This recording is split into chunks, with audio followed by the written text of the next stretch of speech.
ya jomum yarlon ngam wullitade mi hanani. Ya jomum yafon ngam woytade fotani. Mi jaɓi fawre ma mi hamdanima e ko dokkuɗani. Itta watta ko waɗi fof ina haani.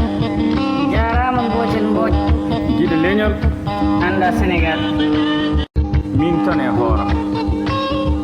Ñande lelimi ha pecce jamma. Ɗoygol korimi ngam hewde miijoji. Caɗele ina keɓtimi hakkille ina tifodiri mbaylotoni. Mi horima andude sodo mami seere e ɗi luutodiroji.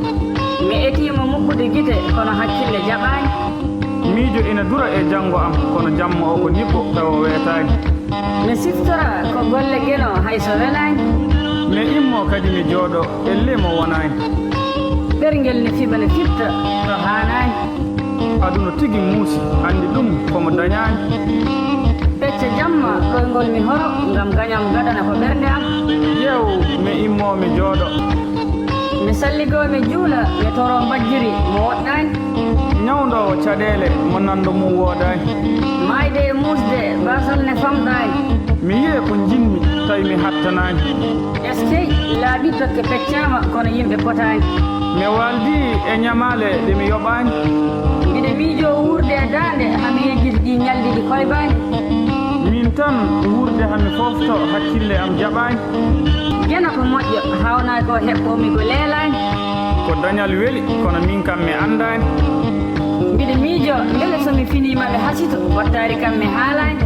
Ƴewnimi jiɗo am ɓadiɗo mo woɗɗani. Ndeke goram kañumne nana waali noon hirtaki. Mbimi eskey jarani bojji ngam o kam ko min seɓori ɗum ko kirtimi ɓooyani. Ndeke honam en ene keewi mataw tan peeñani. Tampuɓe leptiɓe hay goto wallani. Minne mi tampi te hay goto tinani. Mo jalanmi fof jorto hay batte mi wondani. Ndeke suturo ene moƴƴi e gurɗo mo mayani.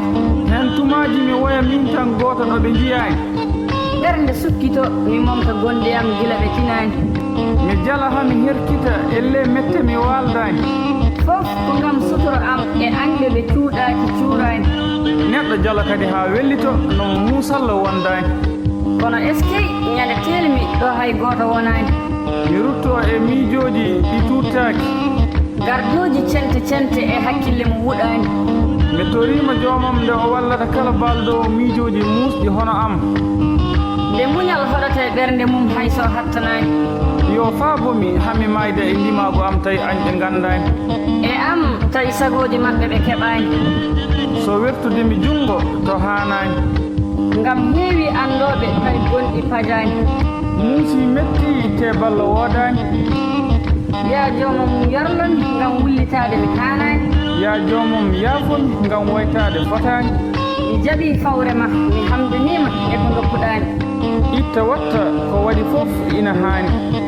Jarama mbojen mboj.